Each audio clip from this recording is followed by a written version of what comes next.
Ng salad. Yan po ang fruit cocktail. Game.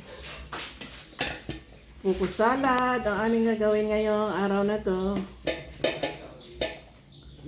Pero wala naman kaming parang kainan lang aming gagawin. So guys, papakita ko sa inyo kung paano gumawa ng buko salad. Maglagay tayo na, ito po ay fruit cocktail. Tapos cream, Nestle cream. 2, 4 na Nestle cream. Yan. Medyo lapit mo ng konti. Oh my God. 4 po na Nestle cream ang ating ilalagay. Post mo, parang di mahaba. Gay. Guys, Ano mo mag-edit? haluin natin.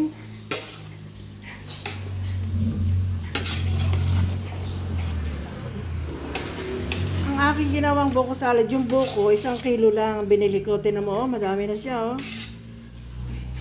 Tapos yung gatas.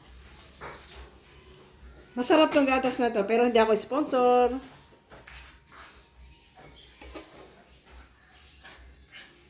Yan.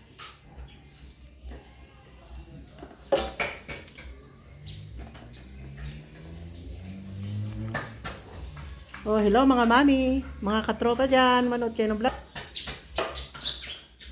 Mga amiga. Yan. Bale ay 3, 4 na gatas. Maliliit lang yung binili ko. Maliliit lang na condensed milk. Okay. Ayan po, masarap ito. Oh. Sa 1 kilo, dami mo nang magagawa, oh. Oh, pero sa Barcelona wala nito ng buko, kaya dito kami gumagawa. Umuwi nga pala po kami ng Pilipinas. Oh, yan oh, ang dami na oh sa 1 kilo. Pwede na to. Tapos keso, lalagyan namin ng keso. Post mo. Eden cheese. Ayoko ipakita, hindi ako sponsor.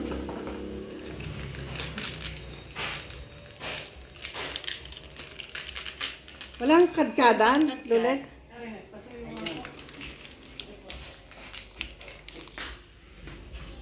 Dahil doon sa Barcelona, wala nito. Kaya, ayan, lulubos-lubusin na namin dito ang pagkain. Okay. Yan natin ang cheese para masarap, keso. So, guys, so, sa 1 kilo, dami na, oh. Marami na makakakain. Nakamag-anak o pistahan. Hanggang 3 minutes lang yan. Okay, yan. Nilagyan ko ng maraming keso. Yan. Yan na. Sa block ng timbala. Makakatikim lang. At 4. Okay na guys. Okay na to. Oh, pwede na to. Yan. Ito ang sarap. Tapos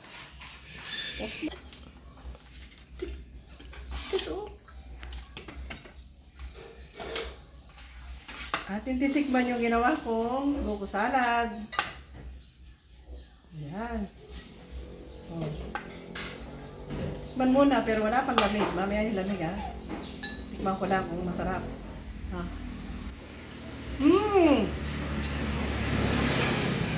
Number 1 sa sarap, guys. Sarap po ngayon na ulit nakatikim ng buko salad.